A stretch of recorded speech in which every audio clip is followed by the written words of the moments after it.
वो सराहनीय है, वंदनीय है, लेकिन महात्मा परशुराम जी जो धनुष तोड़ने वाले के प्रति व्यवहार बनाना चाहते हैं वो सोचनीय है और चिंतनीय है, विचारणीय है। क्या धनुष तोड़ने वाला महात्मा जी का सहस्त्रा बाहु के जैसा शत्रु है? अब धनुष तोड़ने वाले ने कोई ऐसा कर्म नहीं किया जो सहस्त्रा बाहु के जैसा हो जाए, लेकिन महात्मा जी कह रहे हैं कारण क्या है? ये अपने पक्ष में मजबूत उत्तर देंगे।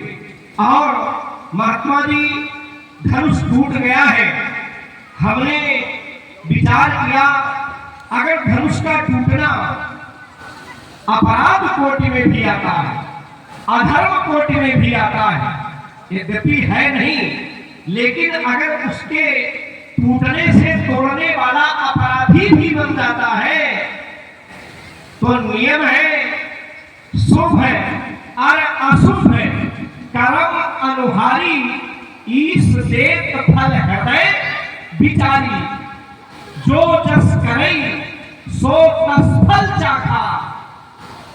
जो जैसा करता है उसे वैसा फल मिलता है, कर्म प्रधान विश्व करिया था।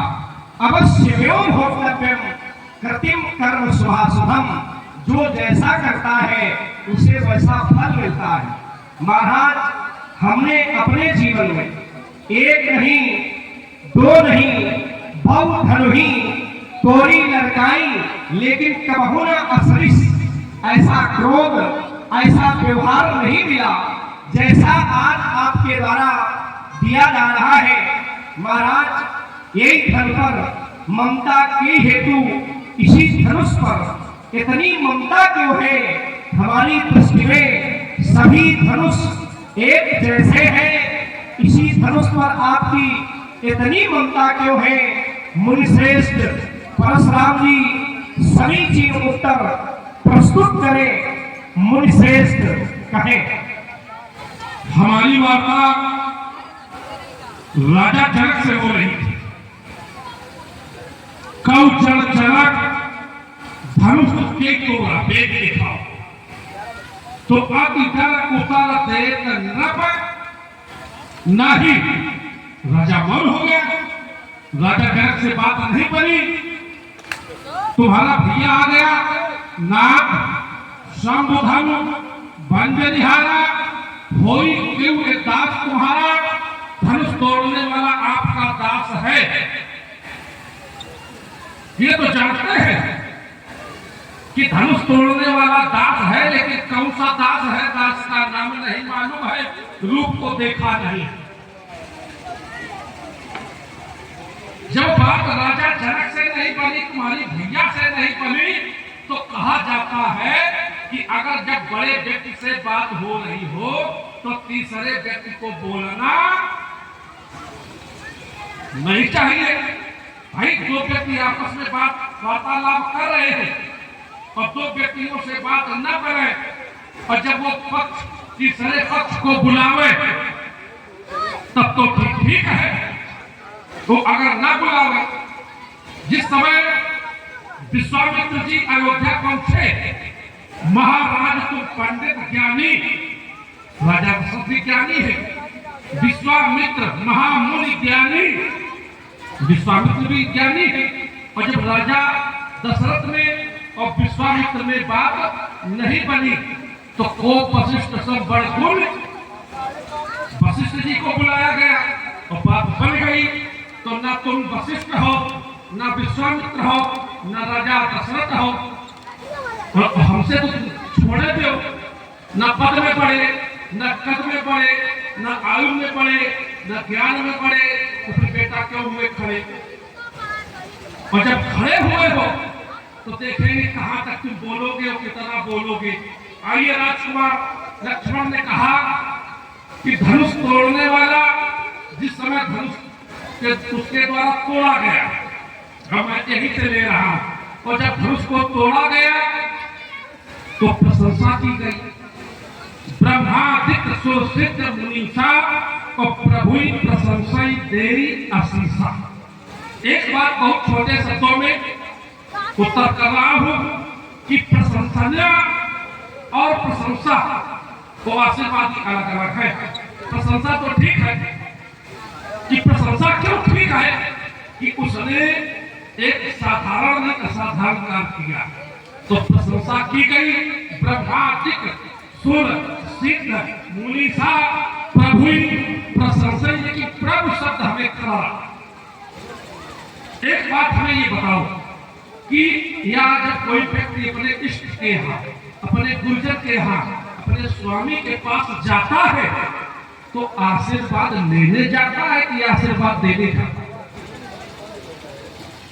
भाई जाता है तो आशीर्वाद देने तो जाता है, लेकिन जो बात एक बात अपने क्रम में ये बताना, यही बात हमें कष्टकर है कि तुमने कहा कि यहाँ पर प्रशंसा और प्रभु को आशीर्वाद दिया जा रहा है, तो ये बात हमें समझ में नहीं आ रही। प्रशंसा तो ठीक है, लेकिन जो प्रभु को आशीर्वाद दे रहे हैं ये बात हमें समझ में नहीं आ रही। ये परिक्रम और आइए आपके द्वारा कहा गया कि बहु धनुही तोरी लड़काई का बहुन असरी सकीन गोसाई देखो करण वगैरह जा रहे थे, खाना में खिलवा दो। और मैं निवेदन कर रहा हूँ जिनसे बीच में बोल पड़े, हमारे हीरालाल जी पाल ने महर्षि परशुराम जी को 101 रुपए और श्यामू श्री अजय लक्ष्मण जी के चरणों में 51 रुपए प्रदान किए हैं। बहुत बहुत धन्यवाद। हाँ, एक बात छूट गई थी, बोले आपस पर हित का काल हो रहा। अच्छा भैया, पर हित करता कौन है कि अपने पास जो कुछ है वो दूसरे के लिए जो उठावा कर दे तो पर हित है। हेलो, कि दूसरे की संपत्ति को आग लगाती है पर हित। विचार करना कि परहित सरिस धर्म नहीं भाई, पर पीड़ा सब नहीं। जो हमारी संपत्ति है ये अगर हम तुमको दे दे दूसरे के लिए, कि दूसरे का कार्य अगर हमारे द्वारा बन रहा है तो अपनी संपत्ति को हम दे करके तुम्हारा काम बनावे तब तो परहित है। तो अगर वो किसी की धरोहर है, दूसरे की वस्तु है, तो दूसरे की वस्तु में आगे लगा दे तो फिर तुम्हारा काम बनाना, तो ये परहित है? ये परहित थोड़ी है।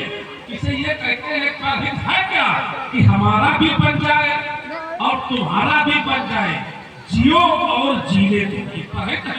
तुम्हारे कुल में हुए किसी भी दधीच हरिश्चंद्र नरेशा और सहे धर्म हित कोटि। राजा शिव ने एक कबूतर के लिए अपने शरीर को उस पहली को दे दिया। धर्म है? अब तुम कह रहे हो कि राजा जनक ने परहित कार्य किया, तो ये बड़े क्रम में बताना ये हमें समझ में नहीं आ रहा। तुमने कहा कि बहुत धनुई तोड़ी लड़काई, हमने बालकाल के जीवन में बहुत सी धनुइयां तोड़ी। तो बालकाल का जीवन होता है 5 वर्ष का, तो 5 वर्ष की अवस्था में बालक यदि कोई कष्टकर कार्य करता है, अनुचित कार्य करता है, तो गुरुजन परिजन माता पिता सुख की अनुभूति करते हैं कि भूषण धूल हरे तरुआए तो भूपत बिहस गोद। यदि बालक अपने ऊपर मिट्टी डाल लेता है, मिट्टी डाल लेता है, तो परिवार के सदस्य माता पिता बड़े सुख की अनुभूति करते हैं। बालक छोटा होता है तो मैया की गोद में बैठ करके मैया पैपाल करता है, और वही बालक जब पैपाल करता है तो मैया की छाती में लात भी मारता है, मैया के केस भी पकड़ता है। तो समाज के लोग उसे अनुचित नहीं, क्योंकि बालक अबोध है, बालक अज्ञानी है, बालक 5 वर्ष का है, बालक को उचित अनुचित का ज्ञान और है बालक लक्ष्मण के जैसे भी जाए और फिर छाती में लात मारे 12 वर्ष क्या हो जाए और फिर छाती में लात मारे, तो समाज के लोग उसे अच्छा कहेंगे या बुरा कहेंगे? बुरा कहेंगे कि बालक बड़ा है और फिर अनुचित कर रहा है। तो समाज के लोग उसे डांटेंगे कि नहीं ये गंदी बात है, इसमें जो है उस आदत को आप सुधार करें। और आइए बोले एक धर्म पर ममता के हेतु तो राजकुमार हमें जिस धर्म पर ममता नहीं है, श्रद्धा है, क्योंकि भगवान शंकर के हैं, भवानी शंकरों बंदे श्रद्धा विश्वास रूपणों या ध्यान बिना न पश्चात न पालक कालवश बोलत तो संहार एक धर्म शब्द पराधन विदेश से कर सकता। बड़ी जोरदारी से अपनी बात। हाँ, एक नाम टूट गया था हमारे दीपू शुक्ला जी तरीके, जिन्होंने भगवान की आरती में 101 रुपए प्रदान किए थे। मैं उनका बहुत बहुत धन्यवाद करता हूँ। बड़े बल के साथ या यूं कहते बलियाई मिथिला वासियों से सत्यापन करा रहे हैं। कहा ये बताओ, छोटा बालक माँ के केस खींचे, छाती में लात मारे तो अच्छा लगता है। अब लक्ष्मण अगर ऐसा करे तो अनुचित माना जाएगा? हाँ, माना जाएगा, लेकिन बालक के लिए सब छूट है। अब बालक अगर बाबा की छाती पर चढ़ जाए या मान लो परशुराम जी की छाती पर चढ़ जाए, केस खींचे, लात मारे, कुछ भी करे, तो अनुचित नहीं होगा। और लक्ष्मण को यहाँ मिथिला वासियों ने, राजा जनक ने और स्वयं ये कहते परशुराम जी ने भी पाल के स्वीकार किया। कैसे?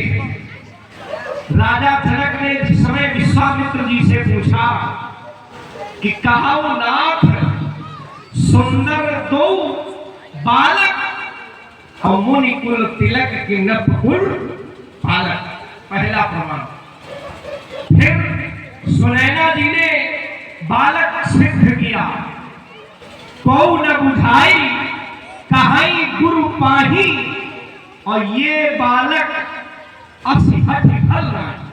माने हम तो बालक सबको दिखाई पड़ रहे हैं और तुम विरोध कर रहे हो, तो तुम्हें भी बालक दिखाई पड़ रहे हैं, तो बलियाई तुम भी कह रहे हैं रे नप बालक। ये तो परशुराम जी स्वयं कह रहे हैं। काल बस बोलत वही न संभार, और पूरे गुण भी बता रहे हैं कि बालक संभार करके नहीं बोल पाता, बोलत नहीं न संभार, और धनु ही सब त्रिपुरारी धनु विदित सकल संसार।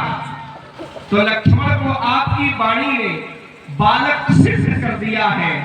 तो महाराज लक्ष्मण बालक है और कुछ भी करें उसे आप ही स्वीकार करो। महात्मा परशुराम जी ने कहा कि अगर लक्ष्मण के दृष्टिकोण से परहित हुआ है तो परहित करने वाले को अपनी वस्तु का विनाश करना चाहिए, अपनी वस्तु को तोड़े मरोड़े, अब दूसरे की वस्तु का खंडन करके वो परहित करे। महाराज ऐसा नहीं है। यहां पर धनुष जो टूटा है, प्रतिज्ञा तो राजा जनक ने की है, लेकिन आदेश किसी मुनि ने दिया, और मुनि तो तुम्हारे हैं? हाँ, बहुत संबंध है। जिन्होंने आदेश दिया है तो उनसे तुम्हारे बड़े अटूट संबंध है, रिश्तेदारी भी है। अब धनुष उनकी आज्ञा से तोड़ा गया। विश्वामित्र समय शुभ जानी, बोले अत समय है मैं पानी, उठाओ अमुख भंजो भव चापा। धनुष तोड़ने वाले को तुम्हारे बाबा ने आदेश दिया,